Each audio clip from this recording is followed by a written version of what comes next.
अगली बड़ी खबर, घुसपैठियों को लेकर सियासत गर्मा गई। घुसपैठियों पर ममता बनर्जी ने बड़ा बयान दिया है। उनका कहना है कि आखिरी सांस तक लड़ूंगी, डिटेंशन सेंटर नहीं बनने दूंगी पश्चिम बंगाल में। यह कहना है वहां की सीएम का। पश्चिम बंगाल में कभी डिटेंशन सेंटर नहीं बनेगा। वहां की मुख्यमंत्री ममता बनर्जी इसे लेकर बयान दे रही हैं। डिटेंशन सेंटर को नहीं बनने दिया जाएगा, ये बड़ा बयान उन्होंने दिया है। दरअसल कई लोगों को एनआरसी का नोटिस है। उनका कहना है कि असम वाली एनआरसी की नोटिस यहां पर नहीं चलने वाली है। उनका कहना है कि कोई भी डिटेंशन सेंटर वो अपने स्टेट में यानी कि पश्चिम बंगाल में नहीं बनने देंगी। वो ये भी कह रहे हैं कि आखिरी सांस तक इसके लिए वो लड़ेंगी।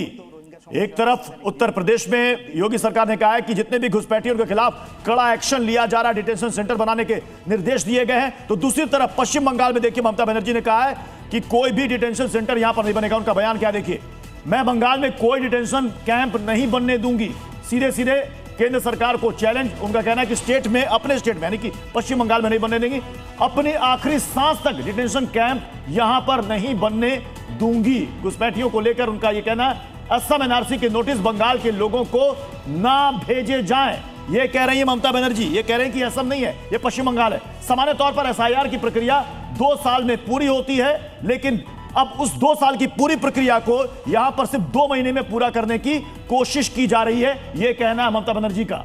बंगाली बोलने वालों को बांग्लादेशी का टैग ना दें, यानी कि जो पश्चिम बंगाल के रहने वाले हैं उनको बांग्लादेशी ना बताया जाए, यानी कि सीधे सीधे बीजेपी और केंद्र सरकार पर निशाना साध रही है ममता बनर्जी।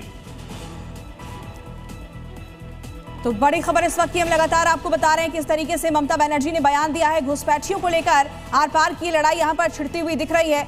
डिटेंशन कैंप वो नहीं बनने देंगे, उन्होंने साफ कर दिया है। जी हाँ, अब आपको दिखा रहे हैं, देखिए अब दो आप इससे कंपेयर कीजिए। ममता बनर्जी कह रहे मरते दम तक बंगाल में डिटेंशन कैंप नहीं बनने दूंगी। योगी आदित्यनाथ ने साफ साफ कहा यूपी में घुसपैठियों के लिए रेड कारपेट नहीं बिछाया जाएगा। यहाँ के जो संसाधन है उसमें यहाँ पर रहने वाले लोगों का हक है, ना कि घुसपैठियों का हक है। उन्होंने साफ साफ कह दिया है। ममता बनर्जी कह रही हैं कि बंगाल में सबको आत्मसम्मान के साथ जीने का हक है, तो उधर योगी आदित्यनाथ ने कहा है कि घुसपैठियों के लिए रेड कारपेट नहीं बिछाया जाएगा। दोनों ही तरफ से यहां पर एसआईआर के मुद्दे को लेकर दरअसल ये बयानबाजी जो है वो शुरू हुई है। इधर यूपी में घुसपैठियों को लेकर बड़ा सर्च ऑपरेशन चलाया जा रहा। मुजफ्फरनगर में झुग्गियों में तलाशी अभियान चलाया गया और साथ ही हर किराएदार का वेरिफिकेशन अब जरूरी है। पकड़े गए घुसपैठिए डिटेंशन सेंटर में यूपी में रहने के लिए दस्तावेज जरूरी होगा, ये जानकारी दी गई है। मुजफ्फरनगर से तस्वीरें आपको दिखा रहे हैं, झुग्गियों की तलाशी ली गई और हर एक किराएदार का वेरिफिकेशन भी अब जरूरी है। जिनके पास डॉक्यूमेंट्स नहीं है उन्हें डिटेंशन सेंटर में भेजा गया है।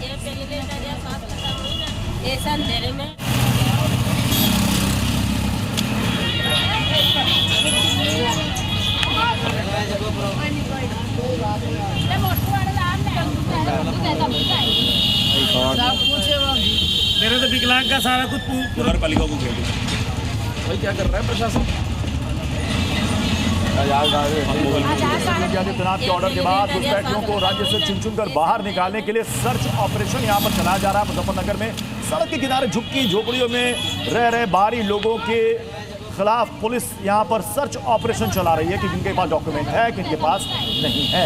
और जो तस्वीरें आप देख रहे हैं, रात के अंधेरे में पुलिस ने झुग्गी झोपड़ियों में जाकर रहने वाले लोगों का वेरिफिकेशन किया है। पुलिस ने सभी के आधार कार्ड और दूसरे जरूरी डॉक्यूमेंट्स को चेक किया। ये सुनिश्चित किया गया कि कहीं कोई अवैध रूप से यहाँ घुसपैठिया तो नहीं रह रहा है। मुजफ्फरनगर पुलिस 1 महीने से घुसपैठियों को लेकर वेरिफिकेशन अभियान यहां चला रही है। पुलिस जहां घर घर जाकर किराएदार और बाहर से आकर रहने वाले लोगों का सत्यापन कर रही है, तो वहीं पर सड़क के किनारे झुग्गी झोपड़ियों में रहने वाले लोगों का भी वेरिफिकेशन कर रही है।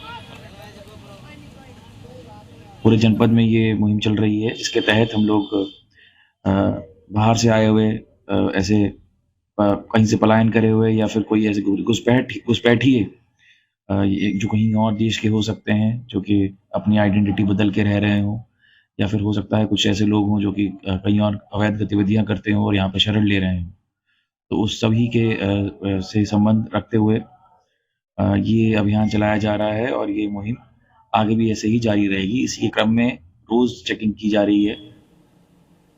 तो देखिए, उत्तर प्रदेश में छिपे घुसपैठियों को सीएम योगी ने लास्ट वार्निंग दे दी है। चेतावनी ये है कि प्रदेश में एक भी घुसपैठिए को रहने नहीं देंगे।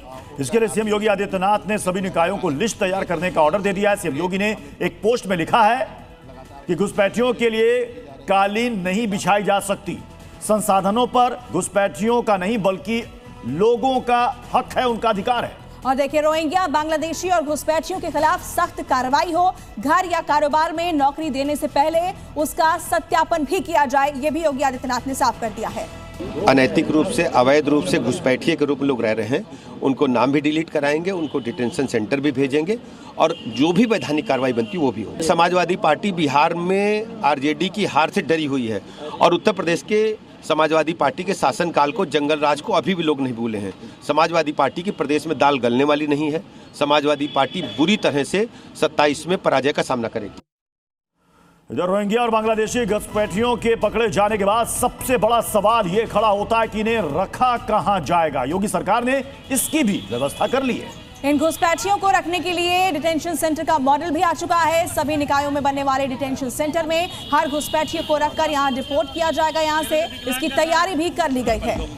सबसे पहले यहां पर अभियान चलाया जा रहा है। पिछले 2 महीनों से यहां पर अभियान चल रहा है। सभी जिलों को निर्देश दिया गया है कि ऐसे लोगों को खोजा जाए, ढूंढा जाए जो अवैध तरीके से यहां पर रह रहे हैं।